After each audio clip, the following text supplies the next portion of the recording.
dans l'équipe agro-environnement de l'UPA de la Montérégie de présenter cette belle initiative, en fait, ces programmes novateurs dans la Montérégie et surtout dans les milieux agricoles de la Montérégie. Donc, écoute, là, je vais faire mon mieux parce que je ne vois pas des faces, je vois vraiment que mon diapo. Fait que j'ai comme sur vous pour me faire un petit coucou s'il y a des questions ou des commentaires là, que je puisse répondre. Donc là, c'est ça. Là, je passe à mon tour, en fait, à faire une petite présentation, une introduction avant de tomber sur notre programme d'aujourd'hui. En fait, je voulais vous parler de justement l'équipe en agro-environnement de l'UPA de la Montérégie. En fait, possiblement, je ne sais pas les publics d'aujourd'hui s'ils connaissent un peu, s'ils en ont entendu parler. Mais nous, c'est ça, ça fait environ depuis 2009 là, qu'une équipe en agro-environnement a été créée à l'UPA de la Montérégie pour mettre en place plusieurs initiatives en fait en milieu agricole. Notamment des projets par bassin versant qu'on a commencé comme celui ici de la photo à gauche. Là.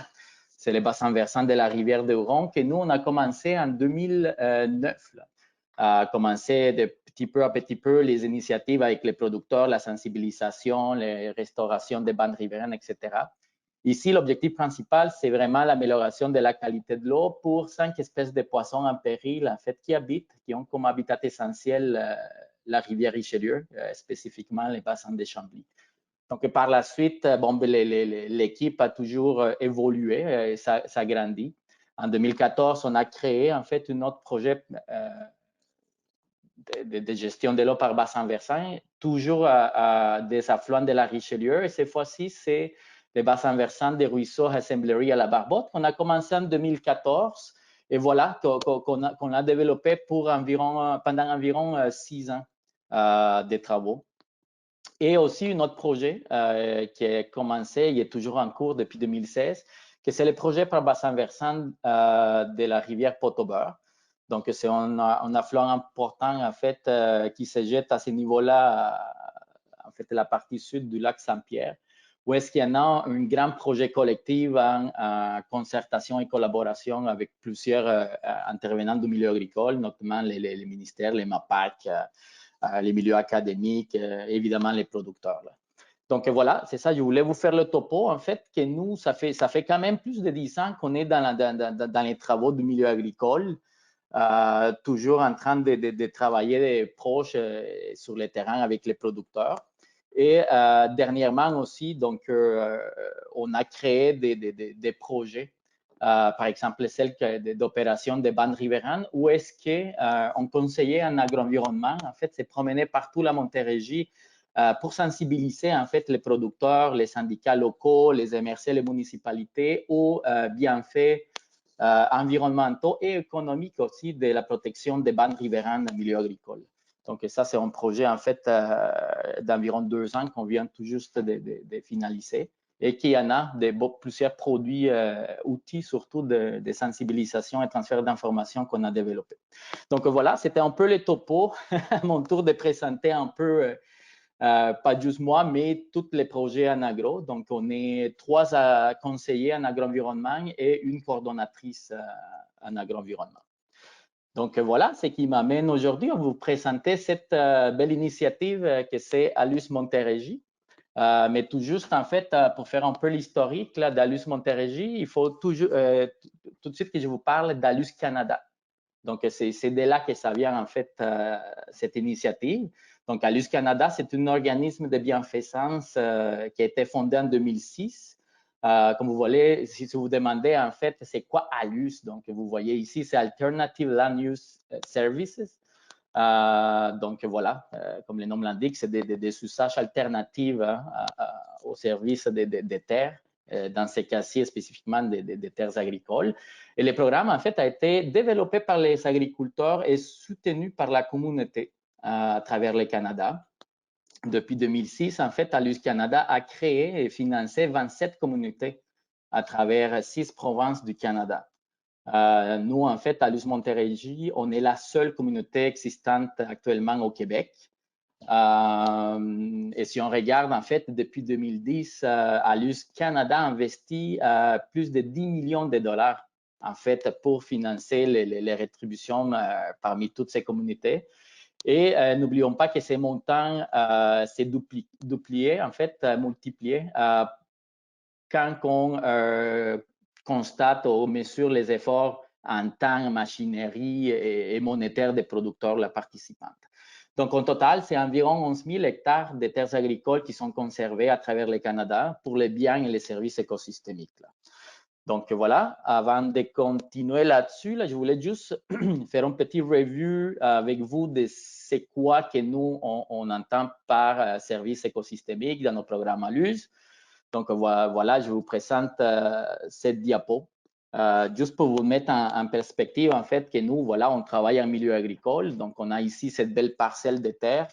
Mais souvent, c'est comment on peut dire ça, c'est méprisé, non, les biens et services écosystémiques qui commencent à la base et même au milieu agricole dans une parcelle de maïs, par exemple.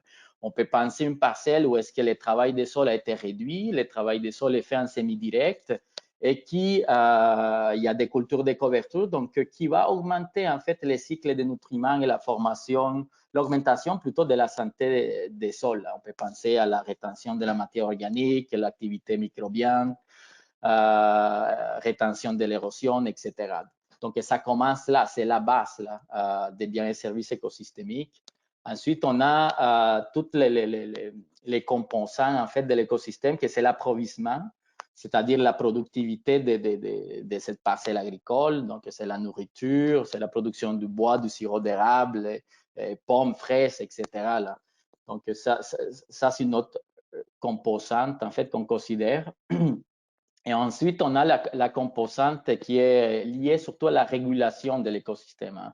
Là, on peut penser ici, bon, ben, amélioration, bon, quand on a des plantations en bande riveraine, quand on a des cultures de couverture dans les sols, bon, il va y avoir une rétention de l'érosion, une amélioration de la qualité de l'eau, contrôle du climat, adaptation au changement climatique, etc.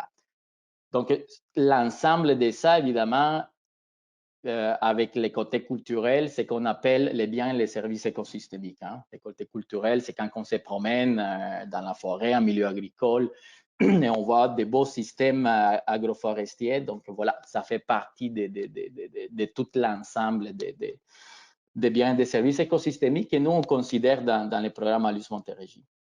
Donc voilà, c'est quoi les programmes ALUS Montérégie? Ça m'amène à ça. Les gens étaient curieux déjà.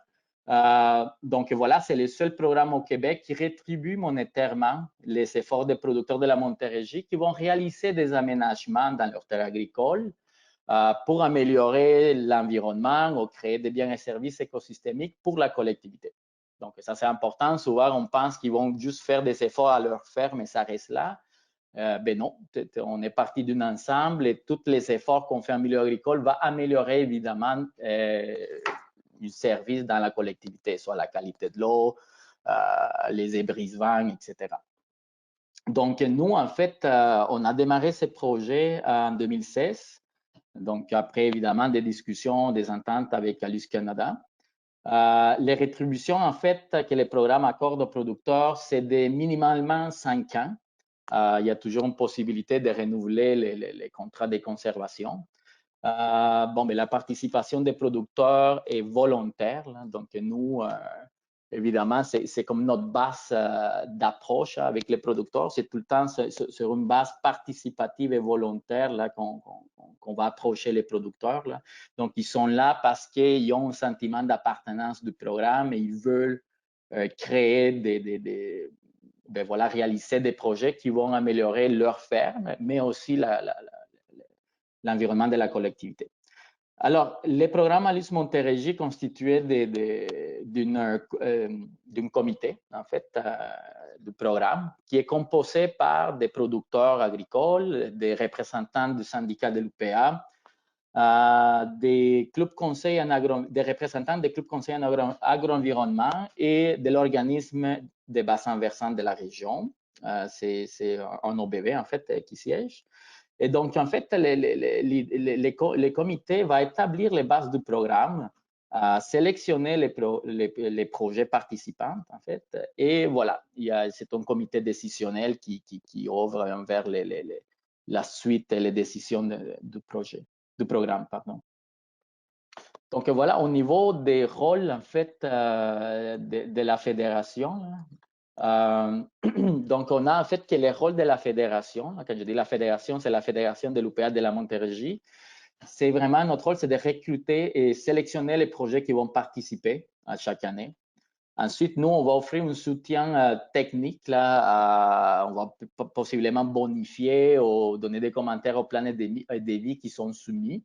Et parfois même, on va aller à aider financièrement pour la réalisation de quelques projets, tout dépendamment du financement qu'on a année après année.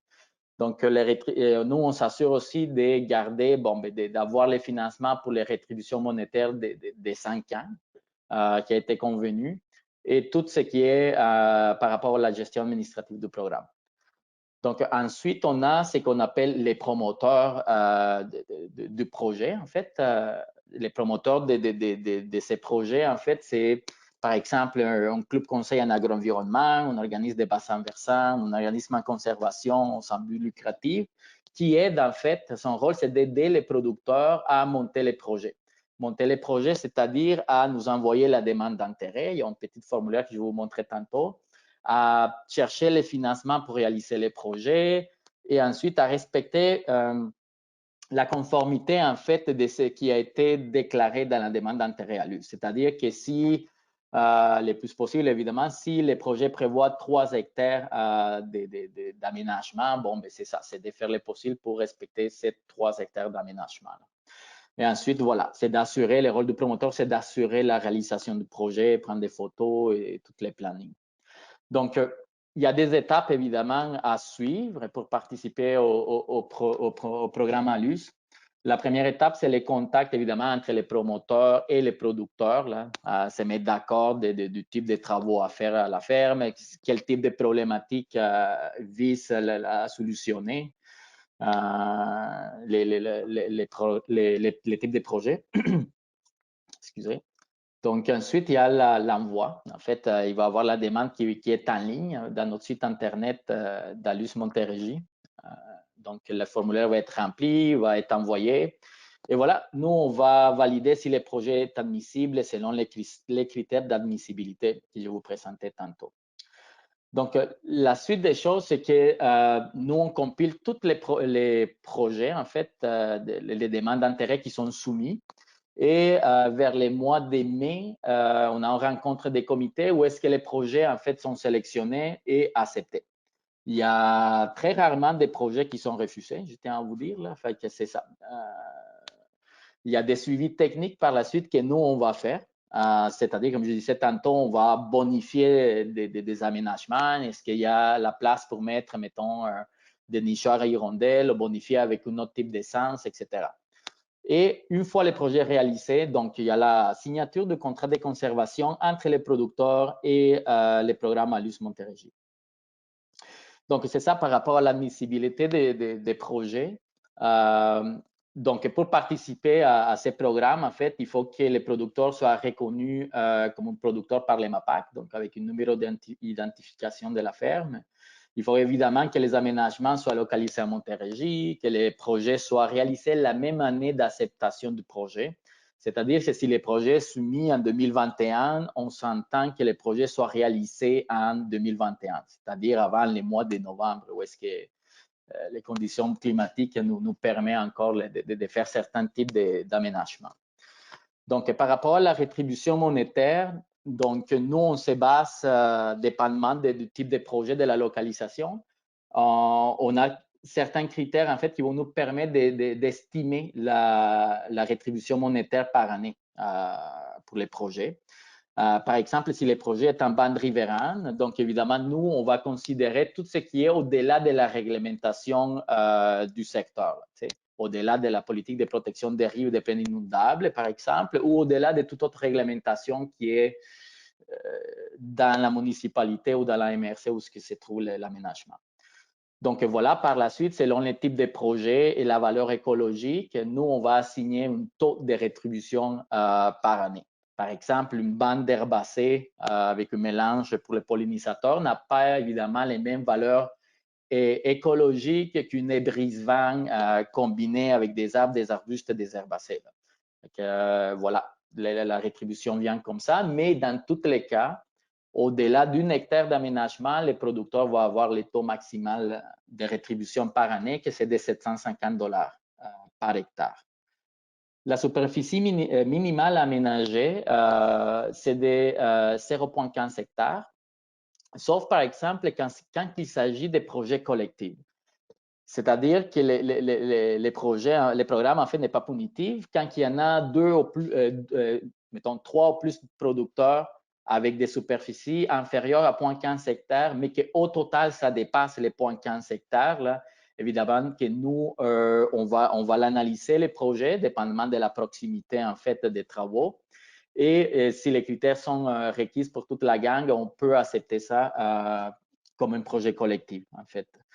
Ensuite, il y en a l'engagement par écrit, en fait, dans la demande d'intérêt du producteur et du promoteur. Donc, où est-ce qu'évidemment, eux, ils s'assurent de faire la suite pour assurer le financement et la réalisation du projet.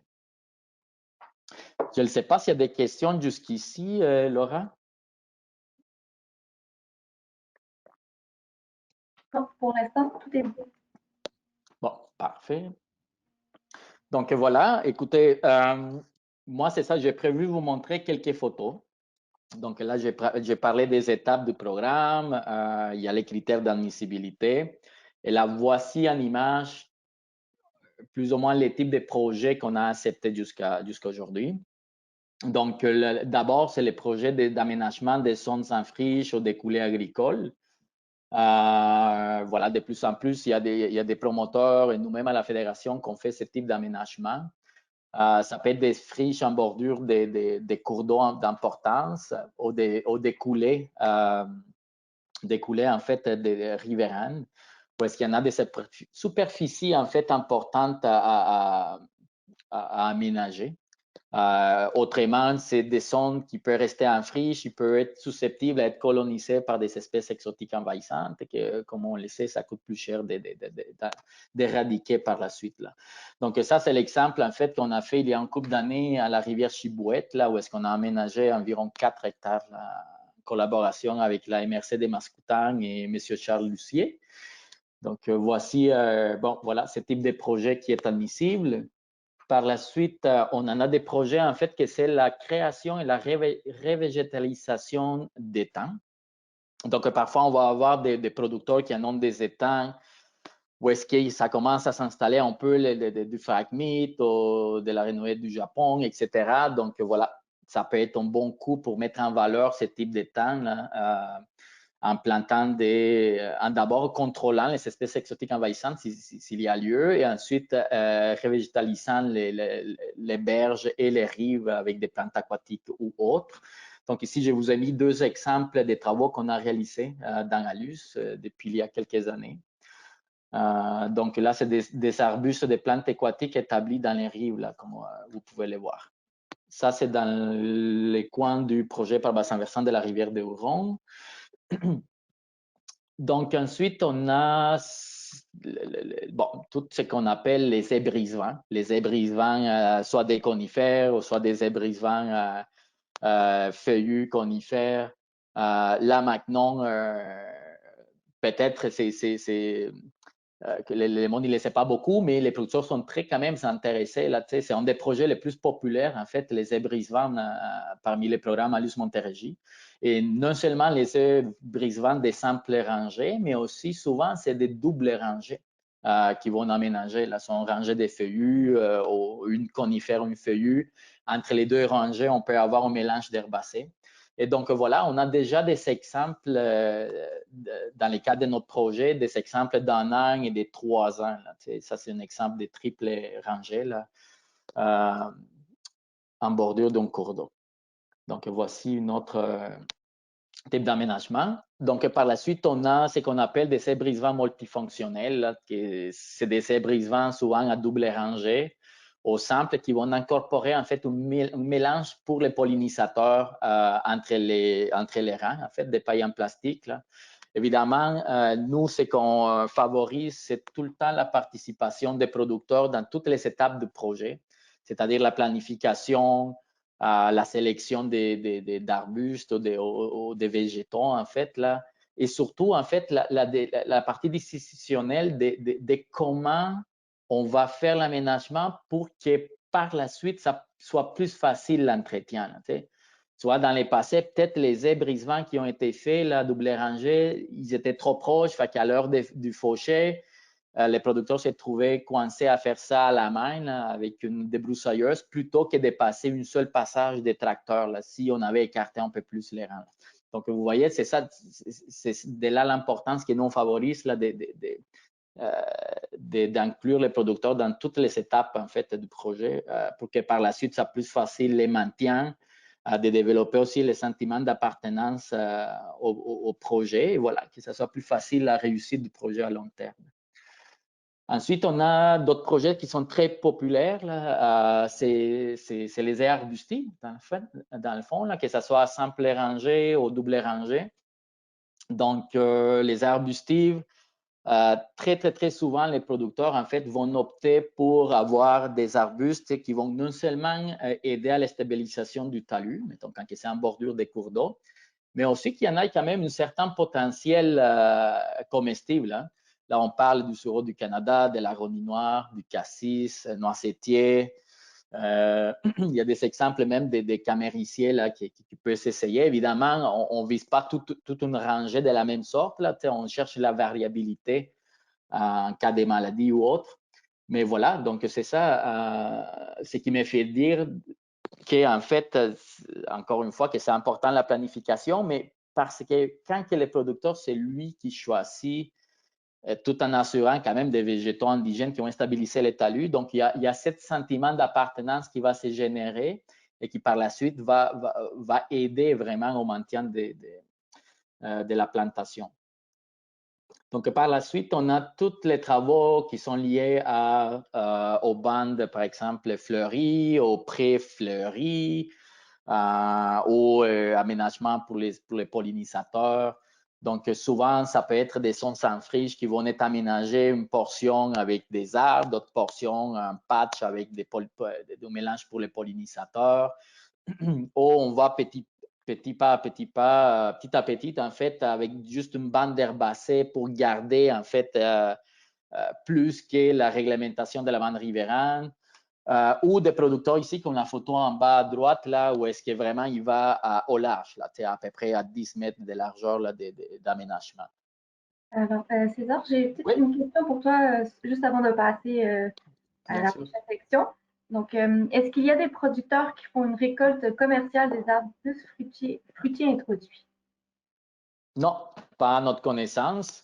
En fait, l'idée, ce n'est pas nécessairement qu'ils fassent une récolte commerciale. Je ne crois pas que la quantité qu'ils vont planter soit pour une grosse industrie là-dessus. Mais c'est plutôt potentiel comestible pour possiblement aller la fin de semaine à faire une petite cueillette et faire de la gelée ou de la confiture la fin de semaine en famille. C'est plutôt ce type d'exemple que j'ai connu. Et donc, voilà, c'est comme je vous disais, c'est dans le sens que lui, il va avoir un sentiment d'appartenance du projet. Ce projet, ça m'appartient, moi, j'y vais tirer un petit profit. Ben voilà, mais c'est une avenue à explorer. On a parfois été interpellé par des surtout petits compagnies qui font la transformation de ce type de fruits-là. Et je vous dirais que les manques est plutôt de les jumeler et de créer plus d'offres de ces petits fruits-là. Je pense que quand on va créer ce type d'offres, les petites compagnies vont commencer à apparaître. Là. Fait que oui, il y a quand même un avenir à explorer là-dessus. C'est très intéressant, en fait. Là. Ça peut être des activités qui peuvent agir comme un catalyseur, en fait, pour démarrer d'autres projets là-dessus. Là. Donc, je continue. Questions ou on les garde pour la fin? Oui, je peux prendre une autre question.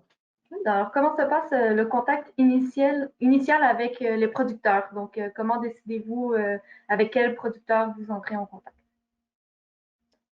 Bon, ça dépend. Pour Alus Montérégie, écoutez, on travaille avec environ entre 12 et 14 organismes partout la Montérégie. Donc, eux, en fait, dans le cadre de leur fonction de travail, soit des projets d'aménagement ou d'amélioration de la qualité de l'eau, qui se servent de cette plateforme Alus pour aller peut-être recruter des producteurs. Là. Donc, Alus, dans ces cas-ci, agit comme un catalyseur, en fait, pour ces organismes-là, pour aller recruter des producteurs parce qu'ils vont avoir une rétribution monétaire pour les aménagements qui vont être mis en place. Là. Mais nous, en fait, on ne va pas sélectionner les producteurs un peu partout. C'est eux, en fait, qui nous envoient une demande d'intérêt au départ, là, soit par les promoteurs que je viens de mentionner, ou soit par nous-mêmes dans le cadre de notre projet par bassin versant. Est-ce que ça répond à la question?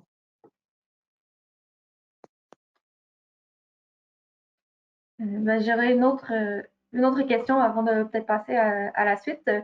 Oui. Quels sont les critères qui permettent d'évaluer le montant de financement d'un projet? Donc, par exemple, quel type de projet correspond au montant de 300 $ par hectare versus un projet de 750 $ par hectare? Oui. Donc, en fait, on en a une grille à l'interne qui nous permet d'évaluer ça. Évidemment, la grille est confidentielle, là, mais ce que je peux vous dire, c'est que nous, on va considérer, les types de projets, c'est-à-dire est-ce que les projets ils génèrent à quel niveau, hein, c'est quand même qualitatif, là, haute, moyenne ou basse création de biens et services écosystémiques. Comme je vous donnais l'exemple, mettons, cette prairie ici dans la photo ne va pas générer les mêmes biens et services écosystémiques qu'un reboisement de son friche ou la création d'une haie multifonctionnelle, par exemple. Donc, nous, évidemment, quand c'est une haie multifonctionnelle, bon, ben, le taux maximum de rétribution va être atteint plus rapidement, même si la superficie n'a pas atteint 1 hectare. Donc, c'est ça, on se base sur ces deux critères, soit le type de projet et ensuite la taille de la superficie qui va être aménagée. Donc, plus la superficie est petite et les projets génèrent moins de biens et services écosystémiques, plus que le producteur va être à la base de sa rétribution. Donc, plus que ces deux facteurs augmentent, plus qu'il va recevoir vite sa rétribution maximale. Et comme je vous dis, c'est de 750 $ par année pendant 5 ans minimalement. Là. On est déjà en train de voir des possibles renouvellements en fait des contrats. Parfait. Donc, je vais continuer. Le temps avance. Donc, c'est ça. Donc, peut-être ça va aider à se faire un peu l'œil sur le projet typique en fait d'Alus. Comme je vous disais, il y a une demande initiale de participation au programme là, via notre formulaire de demande d'intérêt qui est en ligne. Par la suite, qu'est-ce qui se passe en fait? Comment ça marche le programme? C'est que en même temps que les promoteurs nous envoient la demande d'intérêt, lui, il est en train de faire une demande de financement, si ce n'est pas déjà obtenu, aux différents programmes qui existent à Montérégie. Par exemple, la Fondation de la Faune via leur financement de mise en valeur de la biodiversité en milieu agricole, il y a les primes verts du MAPAC, ou il y en a d'autres divers financements fédéraux, par exemple, les PIH, Écoaction, le Fonds de dommages pour l'environnement.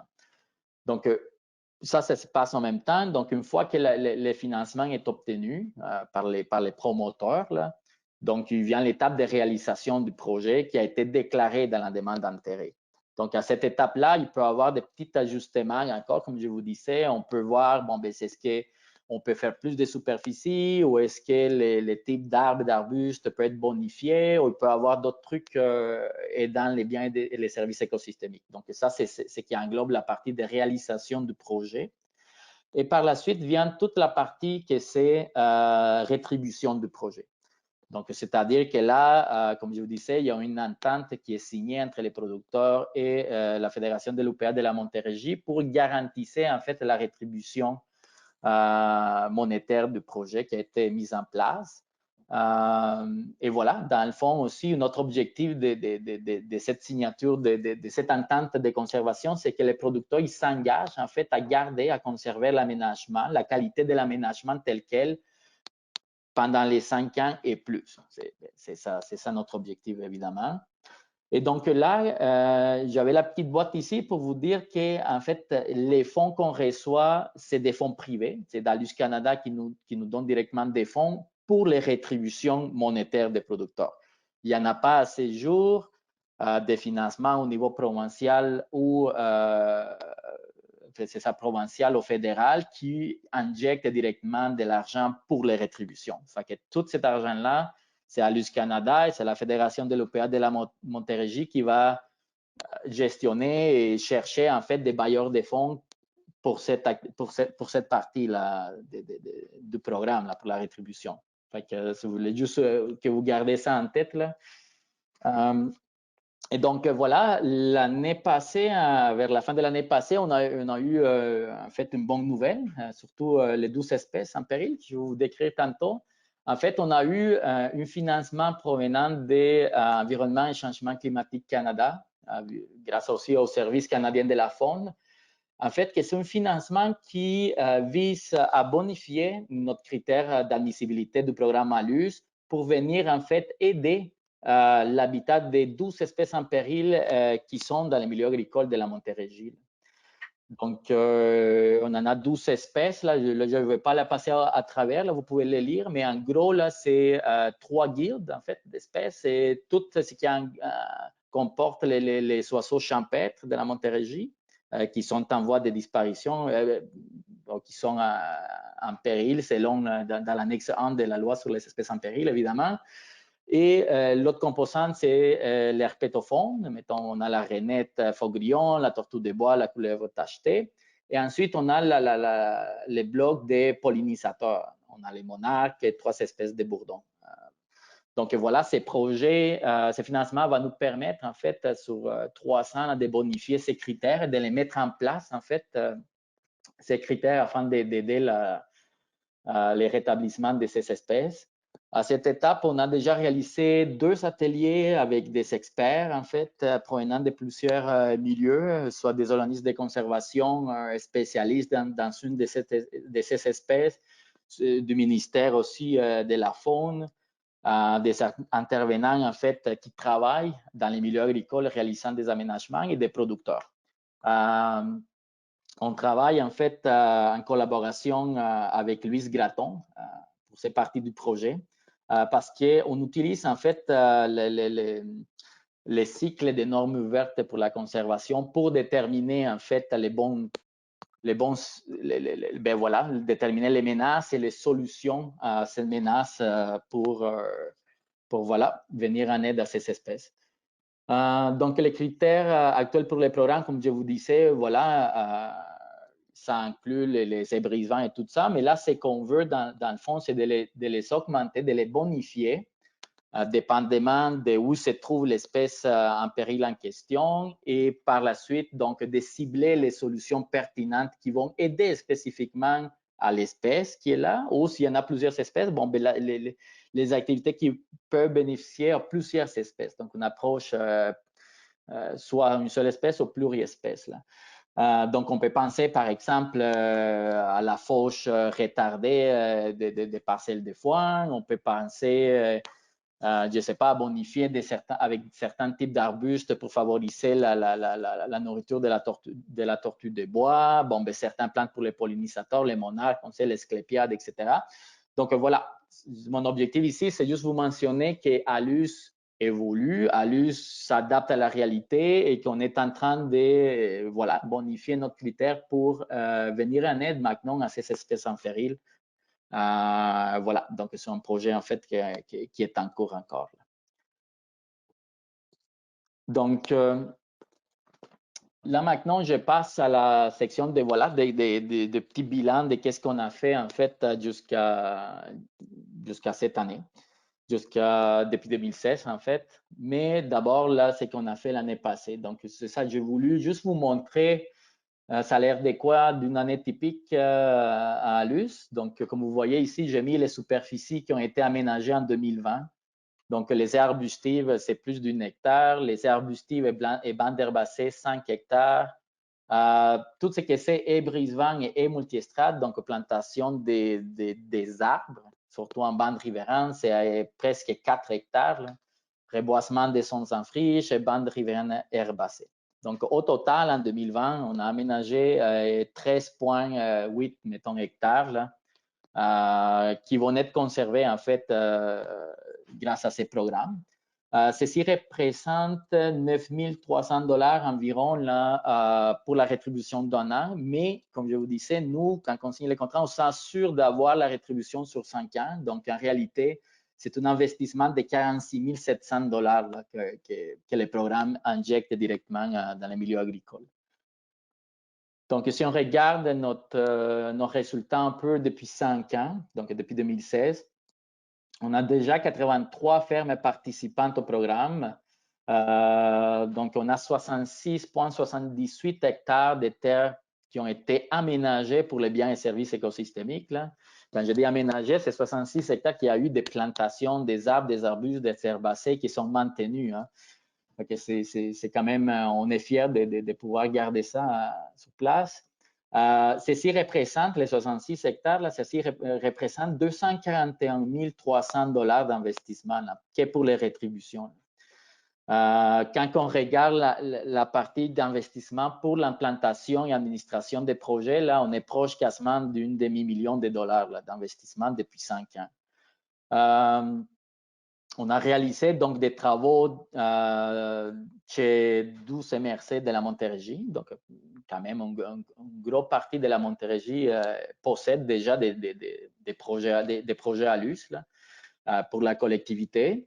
Et ceci représente donc des travaux chez 44 municipalités de la Montérégie.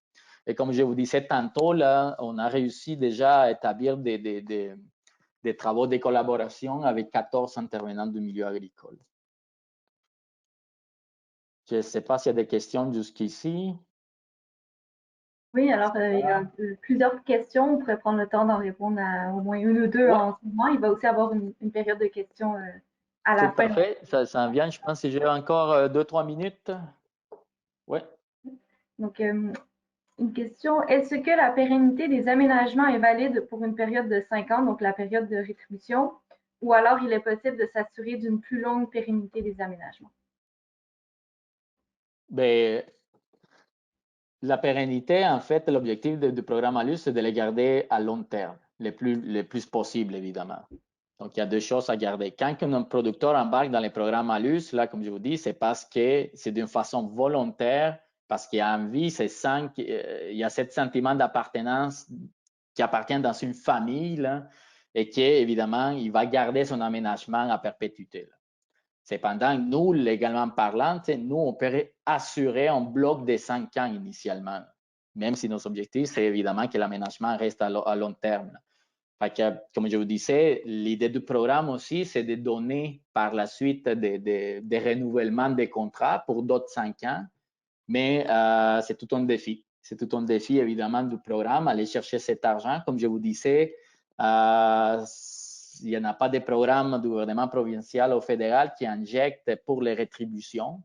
Et donc, voilà, c'est ça le nerf de la guerre, disons, pour l'instant, dans ces programmes-là. Mais oui, effectivement, il y a deux choses alors à séparer. On veut garder à long terme le plus possible, mais pour l'instant, on assure 5 ans de rétribution. J'ai une autre question au niveau du financement, si je comprends bien la question. C'est si le financement est privé, donc payé par le promoteur lui-même, est-ce que c'est quand même admissible au programme? Oui, tout à fait. Ça reste admissible. En fait, ALUS, il se soucie que l'aménagement soit réalisé. Si les promoteurs, mettons, ça arrivait que parfois c'est les producteurs qui investissent aussi de sa poche, là, ou je ne sais pas, que les promoteurs, il y a aussi son propre financement, c'est tout à fait admissible. Okay. Merci. Parfait, je vais passer parce que là, je pense que j'ai un couple de minutes. Là, je vais parler du rayonnement du programme aussi. Donc là, je parlais des aménagements, mais nous aussi, on a toute une plateforme visant à soutenir et souligner les efforts des producteurs dans leur localité, là, dans leur municipalité ou MRC.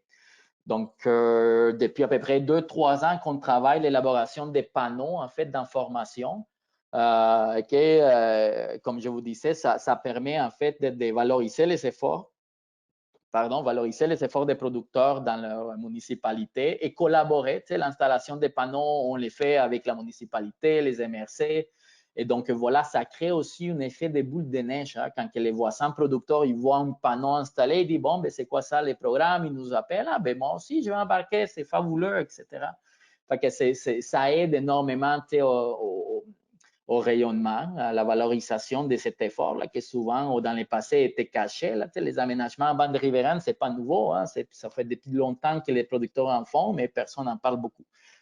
Fait que, voilà, nous, on vit ça. On a fait un peu partout dans la Montérégie. Et voilà, je vous présente quelques exemples. En fait, comme je vous disais, ici, c'est un bon exemple. On fait des aménagements et souvent, on va collaborer avec des organismes en conservation selon la région et on va installer des nichoirs pour les hirondelles bicolores, merlets bleus, etc.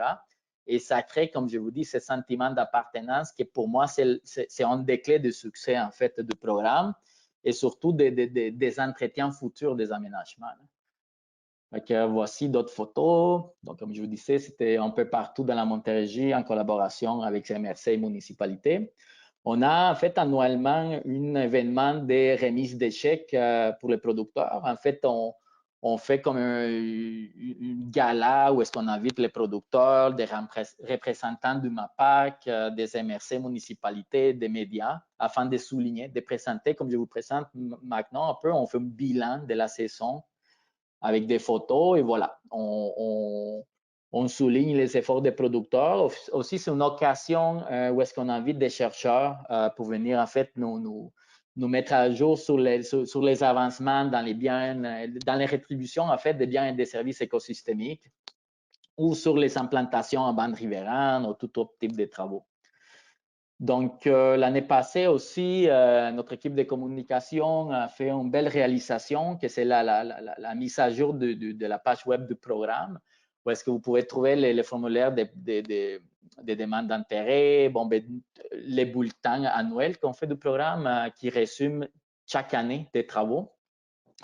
On a réalisé aussi des capsules, comme je disais, du projet Bande riveraine. Pourquoi? Que c'est la sensibilisation au respect des bandes riveraines et aux bienfaits des bandes riveraines.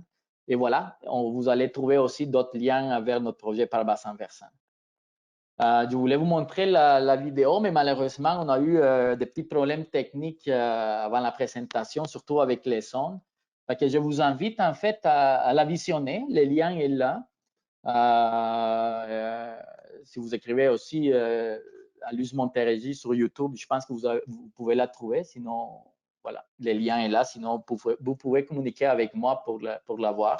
C'est très intéressant, en fait, de cette capsule, de voir ou d'écouter l'opinion des membres du comité Alus, c'est-à-dire des clubs conseils, de l'organisme des bassins versants, des producteurs. Et donc, vous verrez un peu la vision du programme, les défis et où est-ce qu'on se voit, mettons, dans le futur avec ces programmes. Fait que, je vous invite, c'est une belle petite vidéo de 8 minutes. Donc, voilà, je tiens à remercier en fait tous nos partenaires financiers. Donc, Alus Canada, on a présentement 2 partenaires majeurs or qui financent les programmes, donc Soleno et les Ports de Montréal. Aussi, le financement de l'environnement et changement climatique Canada était essentiel pour les programmes. Même chose que pour le gouvernement du Québec qui a financé certains volets du programme et des partenaires locaux que c'est indispensable en fait à leur soutien monétaire, mais aussi des réalisations des travaux. Donc, je parle des MRC, mettons au Richelieu, Pierre des Sorel, la ville de Saint-Jean-sur-Richelieu, la municipalité de Saint-Alexandre. Donc voilà, ça fait partie de notre, comme je vous disais, recherche de financement pour maintenir les programmes à flot. Donc finalement, je termine avec ce petit diapo avec nos informations, donc le site internet, comme je vous disais, et si vous avez plus de questions par rapport à la demande d'intérêt, comment participer, voilà, ça va faire plaisir de vous répondre. Et voilà, c'est le moment, je pense, de 10 minutes pour prendre des questions et j'ai fini avec cette diapo. Donc, voilà, l'idée du programme ALUS, c'est ça. Je le résumerai que c'est un catalyseur pour créer des biens et des services écosystémiques en milieu agricole. Oui, pour les producteurs, mais aussi pour la collectivité. Donc, voilà, je prendrai des questions s'il y en a. Oui, il y a plusieurs questions. OK. Alors, je vais essayer de les passer dans l'ordre, mais ça se peut que vos questions, j'ai eu un petit problème avec ma boîte à questions, donc je n'arrive plus vraiment à voir l'ordre, mais on va essayer de passer à travers toutes les questions qui sont écrites. Donc, la première, est-ce que les agriculteurs intéressés sont sensibilisés sur ce que sont les services écosystémiques afin de les aider à proposer le meilleur projet possible? Ou peut-être est-ce qu'ils sont aussi peut-être dirigés vers des organismes pour les soutenir? Oui, ben, en fait, deux choses là. Oui, évidemment, on les parle des biens et des services écosystémiques, pas nécessairement avec ces jeux des mots-là, mais on va les parler évidemment d'amélioration de la qualité de l'eau, d'amélioration de l'habitat pour les pollinisateurs, etc. Là, ça c'est sûr qu'on les parle, ou même comme j'ai montré des photos d'installation de nichoirs. Donc, quand il y a des producteurs, par exemple, qui nous contactent, donc nous, dépendamment où est-ce qu'ils sont à Montérégie, on peut les mettre en contact ici avec un des promoteurs qu'on connaît. Donc voilà, afin de faciliter la démarche administrative et la recherche de financement. Donc, on est là pour aider à agiliser ce type de démarche administrative. Est-ce qu'il y a des possibilités d'expansion du programme vers d'autres régions du Québec? Alors, oui, je suppose que oui, c'est dans les plans, je pense, d'Alus Canada. Ça, c'est surtout à Alus Canada qu'il faut poser la question, mais oui, sûrement, il y en a des possibilités d'expansion à d'autres régions du Québec. On les souhaite, évidemment, on les souhaite, là, mais je ne vous cache pas que, voilà, les programmes, comment on voit la chose, c'est que les programmes, il faut à un moment donné qu'ils soient soutenus par ben, les politiques publiques là, de la province aussi. Là. Donc, c'est un peu comme l'exemple de l'île au Prince-Édouard, où est-ce que le programme existe et que c'est vraiment les ministères au niveau provincial qui injectent de l'argent pour les rétributions monétaires des producteurs. Ça, c'est un bon exemple de modèle à suivre. Après, ben, je pense que justement, il y a eu Maria qui a fait un commentaire là-dessus qui dit qu'ils vont faire la mise en place, j'imagine, du projet en Outaouais bientôt. Pour peut-être communiquer pour avoir plus d'informations. Sinon, sur d'autres questions, est-ce qu'il y a une composante de support technique pour l'entretien? Alors, la partie de l'entretien, les supports techniques qu'on fait, c'est qu'on fait des inspections annuelles. Donc, on se promène pour voir bon, ben, s'il y a de la mortalité, s'il y en a des remplacements d'arbustes de végétaux à faire ou si le projet est en place tel quel, là, qui est au départ. Là. Par la suite, évidemment, il y en a les contacts. Nous, on fait des suivis avec les promoteurs et les producteurs pour voir de quelle façon on peut aller chercher du financement pour les remplacements des végétaux. Donc, c'est un peu la partie qu'on fait là. Question sur les 475 000, je crois que vous aviez dans une de vos présentations. On voulait savoir les investissements proviennent de quelle source? Oui, donc là, quand je parlais d'à peu près un demi-million, là, ça, c'est pour l'implantation des projets, c'est-à-dire la main-d'œuvre, l'achat des matériaux, végétaux, etc. Donc, ça vient des sources que je vous ai montrées auparavant, soit du financement du prime vert que les promoteurs obtiennent, Fondation de la Faune, PIH et autres programmes fédéraux. Donc, ça vient d'un peu plusieurs endroits différents. Bien, ça arrivait dans le passé que le programme Alus Montérégie a compté aussi avec le financement du gouvernement fédéral pour justement aider à implanter des projets. Là. Donc, c'est pas fermé complètement, ça dépend d'année en année, ça dépend du financement qu'on a. Je pense qu'il reste une ou deux questions. Est-ce que le barème de 300 $ à 750 $ par hectare ne tient compte que de la rétribution des BSE? Désolée, je ne sais pas qu'est-ce que ça représente. Ou est-ce que alors cela inclut aussi les coûts d'implantation et d'entretien des aménagements? Non, comme je répète un peu, c'est ça. Donc, dans le fond, il considère les types du projet donc, et la superficie du projet. Donc, quand je dis type de projet, ça inclut indirectement s'il est bien des services écosystémiques et grandes, moyennes ou petites. Hein.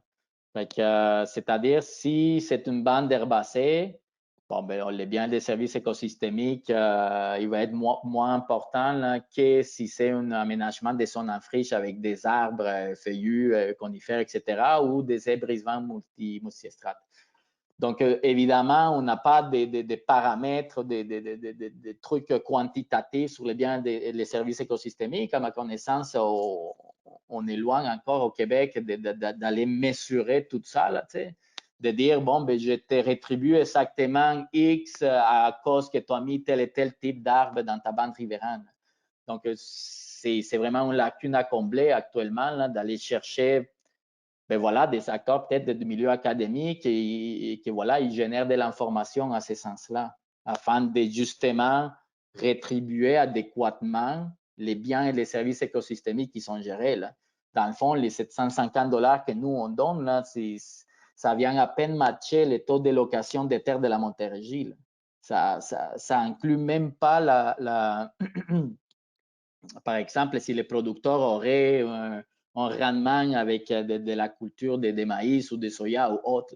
Donc, c'est vraiment, nous, on appelle ça en rétribution, mais on s'entend, et je laisse clair que ce n'est pas en rétribution adéquate là, des biens et des services écosystémiques qui ont été générés, ni encore là, de la superficie qui a été cédée pour la collectivité.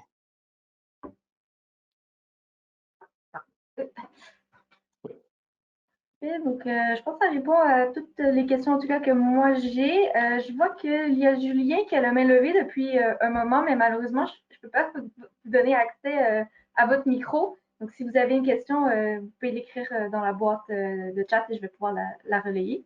Oui. Ou je vous invite à m'écrire aussi par courriel, il n'y a pas de problème. Désolée. Ah, parfait, il va communiquer directement avec. Ah, excellent. Bon, j'attends de ces nouvelles. C'est dommage que je ne peux pas voir les mondes écouter, mais bon. Je crois que j'ai une dernière question. Après, on est déjà rendu à 1 heure.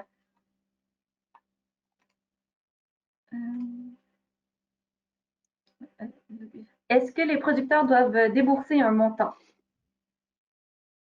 Bien, ça dépend. Ça dépend du type de financement. Bon, ben, l'exemple le plus commun, c'est par exemple les financements obtenus dans le cadre d'une prime verte du MAPAC. Donc, le producteur, par exemple, dans l'aménagement qu'il va mettre en place, il va recevoir un remboursement soit de 70% ou de 90%, dépendamment 90% quand il est, mettons, en transition biologique ou il en a un membre dans la ferme de la relève agricole. Donc, évidemment, s'il reçoit 70 ou 90, lui, il va débourser de sa poche la différence.